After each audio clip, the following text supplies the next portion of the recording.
Mon arrière-grand-père a repris une maison qui existait auparavant, qui était de 1727. Mon arrière-grand-père l'a reprise en 1880. Depuis, se sont succédés, après mon arrière-grand-père, mon grand-père, ma maman, et j'ai repris la maison dans les 76-77.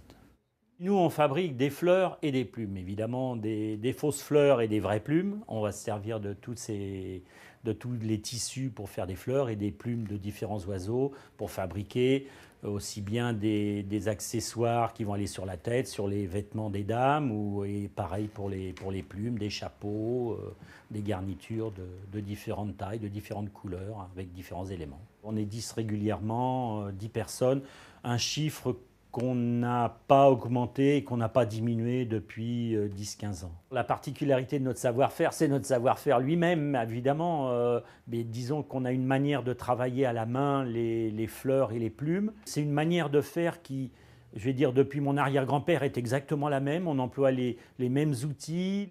J'ai un passé, j'ai un côté affectif à la maison. Donc, je souhaite le céder à une jeune femme. Ça fait une petite quinzaine d'années au moins qu'elle est ici.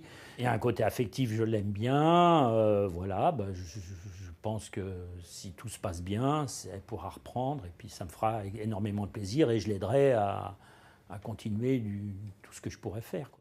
L'accompagnement de la chambre de commerce a été que, un jour, ils m'ont appelé pour me demander où j'en étais. Et donc, comme j'étais déjà dans un processus dans ma pensée de pouvoir céder à Émilie la maison dans laquelle nous sommes actuellement, ils m'ont aidé techniquement à prévoir cette session. Déjà, dans un premier temps, en faisant un bilan, je vais dire comptable, valorisé de la maison pour avoir une valeur qui va nous servir, même si ce n'est pas mon but premier, mais qui va servir pour techniquement faire quelque chose de réel vis-à-vis de la comptabilité et des choses comme ça. Donc le but du jeu dans un premier temps, ça va être ce qui se passe déjà depuis un certain temps, de lui faire connaître la clientèle.